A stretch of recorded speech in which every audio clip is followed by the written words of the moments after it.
Well, hello. Welcome back to another episode of Rooted and Relentless. I am your host, Stephanie Rubio, and I am not going to talk like that. You should know me by now. This is Real Talk 101, baby. I shared a reel. I don't even remember what it was about now. Hold on.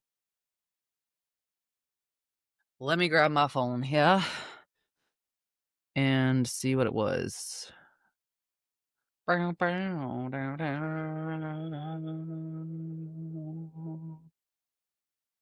Where is it? Oh, yeah. Okay. All right. My last podcast episode was on marketing, just basics, and calling things what it is, right? Because I think education is the key. Knowledge is key. Knowledge is power, blah, blah, blah. Knowledge, educating yourself, that is truly how you learn to cut out the noise and make decisions that are best for you and your business. It's why I'm so passionate about educating. That is a huge part of what I do. I don't teach many step-by-step frameworks. I teach you how to learn how to run your business, basically. So you can do this without falling trapped to all the nonsense and uncertainty. And that's essentially what that episode was about. And my new friend was like, can you please do an episode about when and how to make the ask for sales? And I was like, absolutely, I can. Then I realized I hadn't really done any episodes on sales, which is wild because I'm a big sales stan. Okay, let's go into a little background here. So I love sales when you're selling something you're passionate about or you believe in. Let's make that clear. I did sales for years where that was not the case and hated sales for years as a result. Sales, I was offered a district manager position at 25 years old over 4 stores in Southeast Georgia. I was in cellular sales at that point. I was already managing my own store, and then they offered me a district manager position over 4 stores that I actually ended up turning down because the money wasn't enough for me at 25. So all this talk I give myself about learning how to honor boundaries and step into my power in the last couple of years, I'm like, you're shortchanging yourself a little bit, Stephanie. You've been doing that for a while because I was a single mom and they wanted me traveling. I was going to spend several days every week in a hotel overnight out of town. And they were offering me $50,000 base and commission on top of that, which actually now I'm like, okay, that wasn't that bad, but it wasn't enough for me to be away from my kid, apparently. So I stand by that. Anyway, we were trained very classically in sales, and I use a lot of that to this day. When I left that role, went to another cellular sales company, I was the top in my class. This was a crazy dog eat dog world kind of thing. When we went to a holiday party, like the company, when we went to the holiday party, they hand out Rolexes and stuff like that. My husband was like, this is Wolf of Wall Street stuff. You guys are lit. We're like dressed to the nines, open bars, handing out Rolex to winners, craziness. And I was the top of my class for that role. And then I was top 3 my first month on the sales floor. So yeah, I know sales. And honestly, it's not really like I talk about process and stuff at the end of the day, but it's not actually that hard. I bring the process in because I'm an ops gal too. And I think that we should make it all easier and better. But when I was asked this, my response when I was asked, hey, can you do one on like when to make the ask? That's what I struggle with. I'm like, yeah, you make the ask as soon as you know there's a need. Boop, I'm done. I could end the podcast episode now. I know it's not that simple because I know it doesn't feel that simple, but that's the real answer at the end of the day. When you ask me about sales, how I approach sales, classic sales, whatever, you make the ask as soon as there's a need, as soon as they're aware that there's a need. Okay. So a lot of what we do, we break it down. A lot of people take sales calls right now. A lot of people take discovery calls in our space. And so I can get all the way back into the sales psychology. I want to keep this episode a little more baseline and really just talk about when you ask for the sell and ways that you can do that so that it transfers to whether you're in the DM or on sales calls or anything like that. I've noticed that a lot of us spend time convincing these people to get on calls with us so then we can convince them to buy from us. And that's not really what you should be doing. You should spend your time on those kind of calls and making the ask to people that you've already pre-qualified as needing your service or being ready to buy. So we talk about qualifiers a lot, and there's so many ways you can qualify people. Like I said, I'm not going to get into the process side of it. I'm going to get into the very simple of what I just said, that you ask for the sell the moment you know there's a need, regardless of where you are. So what that looks like in practice is asking discovery questions. There's a reason why it's been called discovery calls or exploratory calls. They're sales calls at the end of the day. You are trying to discover their needs, their problems, their pain points, whether you do that in the DMs, whether you do it in person because you met them at a coffee shop or at an event somewhere, or you get them on a sales call. You should be talking to them, just having normal conversation. This is where that relationship building comes in, because if you pop into my DMs and you don't know anything about me and you just ask like what I'm up to, what I'm struggling with business, I'm probably not going to answer you, at least not with depth and with trust, right? First off, I know what you're doing because I can spot it a mile away. Second, you have to have this relational factor. So you're going to build rapport is what we call it. And you build rapport by being like, how's your mom and them? How's them kids? What are you up to? What are you excited about? The holidays are coming. Are you taking time off? Are you working? Just have real conversations with people. And then in that, they're going to give you some sort of response that you can eventually pivot into learning more about their business. So you make it real and you make it relational. You have to build that rapport first. That can come from commenting on their stuff. You can comment on their reels. You can slide into their DMs because you responded to their stories and just start building connection with them. Then you're going to see this hitch in the conversation where you just naturally can convert it over to asking about their business. You mentioned you're not taking off as much time as you want. Why not? Like, what are you doing in your business that is stopping you from taking the time off? And now you've pivoted the conversation to learn a little bit more, and you're genuinely interested, I hope, and they're going to genuinely answer you. So you guys continue down this conversational trail, and you're asking these discovery questions so that they tell you their problems and pain points. You, I would assume, have a solution to that. Your offer, your solution, how you can fix it. The moment you know about their problem or pain point, you tell them their solution. That's what sales is at the end of the day. So if they're struggling to take time off work because they have overcommitted to what they're doing with their clients and they're trying to build out processes for next year as well, and you offer some sort of operational support or anything really, or you can come in now and say, hey, that's exactly what I do. I kind of loathe hearing that you can't take time off after everything you're building. Like with everything that you're building, all the work I can clearly see you put in this year, and you can't take the time to just put yourself first for a little while. I loathe that. It's exactly what I do and why I do it. And I offer this XYZ support so that you can turn around and focus in that area. Are you open to a conversation about it? Or when do you want to get started? Or this is what it looks like. You tell them the moment that you know that there's a need, because it should be that natural. Truly, you spend a little bit of time building rapport, being a real human to them. You get them to open up and learn a little bit about their problems and pain points, and you have a solution. That's really what it is. Problem, solution, problem, solution. You have to intimately understand their problems so that you can ask questions to get them to admit their problems.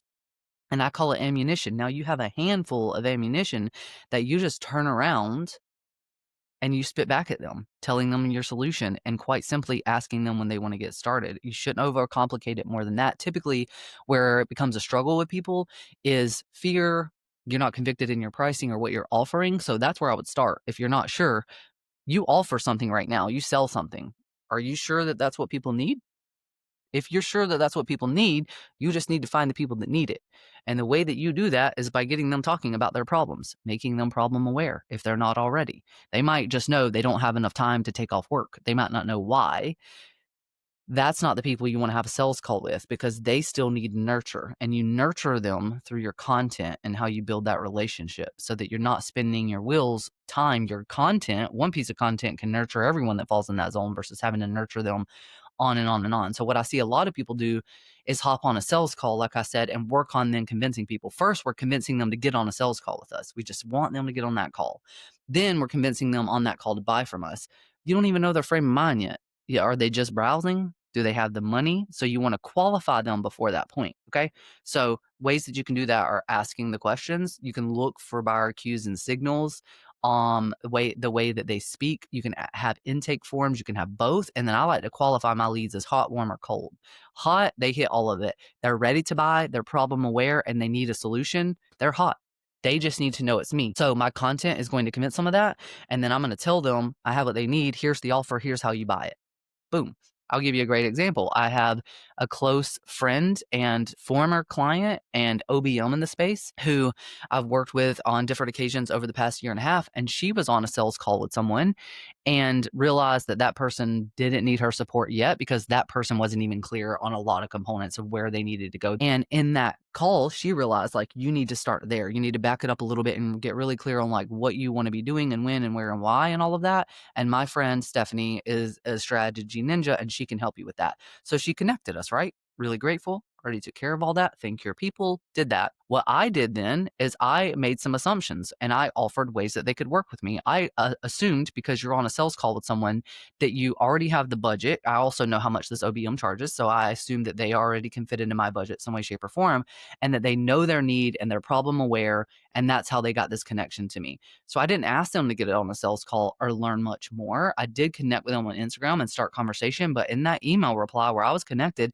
I told them the 2 ways that they can work with me, the 2 offers I have that fit, that are going to get them that clarity and assurance on their next step. So then they can decide, you already told me you needed it. Someone else told me you needed it. Here's the ways you can work with me. Now they were brand new to my space. Did they buy from me? Mm-mm. No, but we're connected now, and my content can continuously nurture them until they decide if that makes sense. And yes, I'll follow up with them and see when they're ready in all of my normal process, right? I'm going to match their effort and their energy, essentially. If they're not ready, I'm not going to try to convince them that they're ready. Myself, my content is going to do that. I am going to talk to the people and sell the people who are already intimately aware of the need. So, what happened there is exactly how I started this podcast episode, explaining that the moment there's a need, offer your solution. I offered my solution immediately upon being connected to this person because the need was laid out for me bare. There's a need, I offered the solution. I don't say this frequently because there's a lot more to it, but I used to be told sales is a numbers game. That's kind of what I'm describing here to you. It's much more than a numbers game, but you have to understand that you're going to get no's. That's what people mean by it being a numbers game.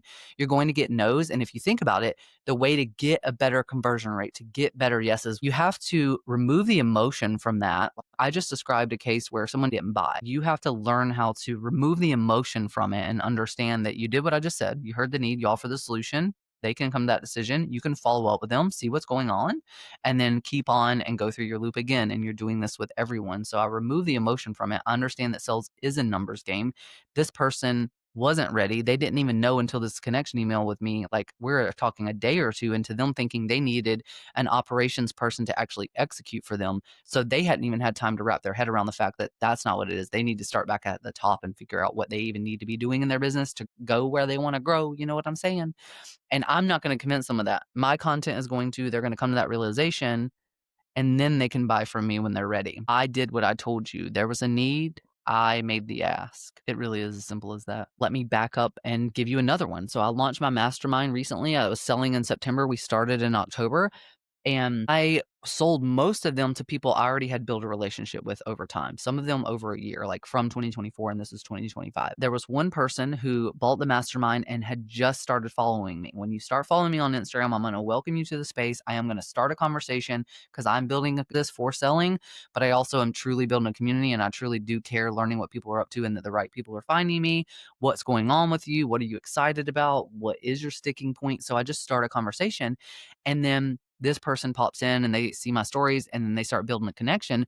And I was just in the car rider line one day at school, learned that they had a particular problem. And I was like, listen, I don't typically pitch like right out of the gate from a follow. And I said, I have a mastermind. I literally have one spot left because that was true. And it's this much a month. And that's exactly what we're doing, because she actually responded to a story and said that that's the level of strategy I need.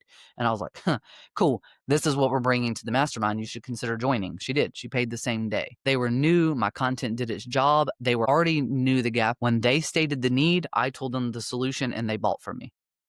That's it. So you ask the moment there's a need, and you should be convicted in that. If you're convicted that what you're selling is what people need, you just got to find the people that have that need and get them to admit the need, because you don't want to convince them of it. Not live anyways. Let your content convince them of it if they're not problem aware yet. And then you make the ask. That is it. Do not speak after you make the ask. It is typical for us to want to speak, to fill the silence, but the first person who speaks loses. That's another common thing in sales. It's not that cut and dry again, but it will help you pick up what I'm laying down here. Is you make that ask and then you don't speak. It gets uncomfortable. Let them feel it. You'll learn more about them and that silence and the way they choose to feel it than anything else. So let them tell you what they want. They're either ready and they're like, okay, yeah. Anything else you get is an objection. So be prepared to overcome those objections. And the way that you overcome those is understanding the most common objections you might get. Let me think about it. Okay, what else do you need to think about? We took our time today. We had this 30-minute call. The real goal of this call is to answer any questions you have. So if you need to think about it, you still have questions, I'd love to just take this last 5 minutes to answer what they are and come to a decision. So what questions was I unable to answer for you? Again, do not speak. Let them speak and fill the silence. Other common objections you might get, think through those. Jot down ones that you expect. I don't really have the money right now. Okay, I got you. I will follow up. Let me know how it's going. Keep me posted. This quote is only good through December 1st, but I'll be happy to work with you if time and space allows when the time comes. So please reach out to me. Then you just add them to your follow-up loop and check in with them frequently. Hey, how's it going since we last checked in November? January rolls around. Hey, you hired that other person? How's it going for you? Hey, you wanted to do this thing first? How'd that work out? You start the conversation again and stay top of mind. And again, when the need arises again, you pitch again. Hopefully this was helpful. I love sales so much. When you're passionate about it, when you're convicted that what you're selling is what people need, it should go off pretty much like this without a hitch. Without a hitch does not mean everyone's going to say yes. That's just not how this works. But it means that you can remove the emotion from it a bit and see this as your logical next steps, how you should be approaching it, how you get them to admit needs, and then you offer your solutions, and then you move on and you do that again and again. That's pretty much it. Let me know what questions you have. I love this conversation. Let's keep it going. And on Instagram, you can find me at virtually_Steph Rubio, and let me know where exactly you're getting stuck in your sales process. Let me know if this made sense to you, if you think it's something you can logically step in and do, but demystify it a little bit, really make it that simple. Learn their needs, offer your solutions, understand a couple of objections, try to get to the bottom of the real one, remind them you're the solution, remind them they told you their needs and their problems. They told you and that you have a solution and you'll be here when they're ready, and then move on. Well, that's a wrap on this episode of Rooted and Relentless. If it made you laugh, nod along, or grab that cute little notebook of yours and scribble something down, please hit me with the SSR, subscribe, share, and review, as in leave a review. Don't forget to tag me on Instagram at virtually_Steph Rubio. Thanks for hanging. Bye.